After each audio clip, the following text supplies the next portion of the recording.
আমি যদি কোনদিন পথ ভুলে যাই, হাত ছানি দিয়ে কাছে নিও, মমতার বন্ধনে আমায় বেঁধে সব ভুল ক্ষমা করে দিও। পড়েন আমিন। এজন্য আল্লাহ বললেন, নবী ওয়াজাদাকা দাল্লান ফাহাদা, আপনি পথ খুঁজছিলেন, 40টা বছর ধরে কোন পথে হাঁটবেন খুঁজছিলেন। আমি কিতাব দেওয়ার মাধ্যমে, ঈমান দেওয়ার মাধ্যমে আপনারে পথ দেখায় দিলাম।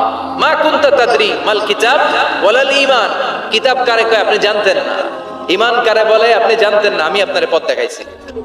ওয়াজাদাকা দাল্লান, আপনি খুঁজতেছিলেন কই যাব, কোথায় মহাসত্যের সন্ধান পাওয়া যায়, কোথায় স্রষ্টারে পাওয়া যায়, হেরা গুহায় খালি খুঁজতেছিলেন। ফাহাদা, আমি পথ দেখাইছি। সুবহানাল্লাহ পড়েন।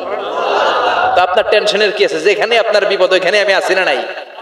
এজন্য হতাশ হওয়া যাবে, নিরাশ হওয়া যাবে, ভরসা রাখতে হবে কার উপর? দুইটা অনুগ্রহ গেল, এতিম অবস্থায় লালন পালনের ব্যবস্থা আল্লাহ করে দিলেন।